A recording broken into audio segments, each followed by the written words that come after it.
an AP consists of 50 terms, of which third term is 12 and last term is 106, and we have to find the 29th term of the AP. I hope question आप समझ गए होंगे. किसी arithmetic progression में total 50 terms हैं, जिसमें third term 12 है और लास्ट टर्म 106 है, और इतनी इंफॉर्मेशन से आपको 29th टर्म फाइंड करना है. ये 7th क्वेश्चन जैसा ही है. अगर आप 7th क्वेश्चन समझ गए तो मैं रिकमेंड करूंगा वीडियो पॉज करके खुद सॉल्व करिए आप. अगर कहीं प्रॉब्लम है देन आप वीडियो रिज्यूम कर सकते हैं. Let us see the solution. We are given third term of the AP is 12 and last term, देखिए टोटल कितने टर्म है, 50 टर्म से टोटल, तो लास्ट टर्म जो होगा वो 50th टर्म होगा. तो 50th टर्म गिवन है आपको as 106 and we have to find 29th term of the AP. Again formula recall करिए. nth टर्म को हम कैसे फाइंड करते थे, किसी भी nth टर्म को एक्चुअली अरिथमेटिक प्रोग्रेशन में हम कैसे फाइंड करते थे, by the formula an is equal to a plus n minus 1 into D.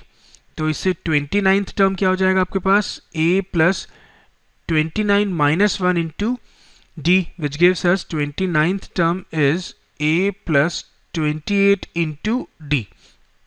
अब आप देखिए क्वेश्चन में कहीं भी फर्स्ट टर्म और कॉमन डिफरेंस डी गिवन नहीं है, तो इसको इसी फॉर्म में अभी आपको छोड़ना होगा, और ये जो दो गिवन इंफॉर्मेशन है इनकी हेल्प से हम ए और डी फाइंड करेंगे. फिर यहाँ सब्स्टिट्यूट करके 29th टर्म हम फाइंड कर लेंगे. इसी फॉर्मूले से थर्ड टर्म को आप कैसे लिख सकते हैं, a3 is equal to a plus 3 minus 1 into d, और 50th टर्म को आप लिख सकते हैं a plus 50 minus 1 into d, which gives us third term is equal to a plus 2d, और 50th टर्म मिलेगा आपको a plus 49d. आपको थर्ड टर्म की वैल्यू गिवन है क्वेश्चन में 12, तो पुट कर दीजिए उसको. 12 is equal to a plus 2d, call it as equation 1, और 50th टर्म की वैल्यू भी एक्चुअली आपको क्वेश्चन में गिवन है एज 106, पुट कर दीजिए. 106 is equal to a plus 49d, call it as equation 2. Again दो इक्वेशन आपके पास और दो वेरिएबल्स a और d, तो इनको हम linear equation in two variable की तरह सॉल्व करेंगे. मैं काम करता हूं यहीं पे सेकंड इक्वेशन से फर्स्ट इक्वेशन सब्ट्रैक्ट कर देता हूं. ठीक, तो माइनस कर देते हैं हम किसको, फर्स्ट इक्वेशन को, which is 12 is equal to a plus 2d. और जब आप सब्ट्रैक्ट करेंगे तो ये माइनस हो जाएगा, अगेन यहाँ पे भी माइनस, और ये प्लस माइनस माइनस. तो देखिए 106 माइनस 12 से आपको मिलेगा 94. ए से तो कैंसिल हो गया, एक प्लस में एक माइनस में, ये माइनस 2d हो गया आपके पास. 49d माइनस 2d से आपको मिलेगा 47d, which gives us d as 94 upon 47, जिससे आपको d मिलेगा finally 2.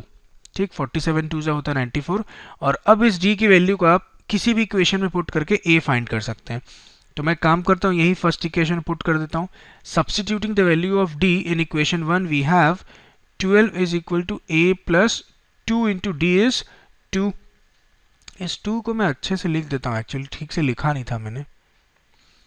Now 12 is equal to a plus 2 2 ज़ा 4, और इस 4 को आप LHS में ले जाइए, 12 से सब्ट्रैक्ट होगा, 12 माइनस 4 इज 8. तो आपको a की वैल्यू मिल गई एज 8. आप a इक्वल टू 8 भी लिख सकते हैं.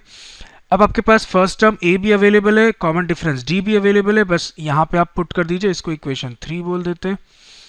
Now substituting the value of a and d in equation 3 we have 29th term is equal to 8 plus 28 into 2.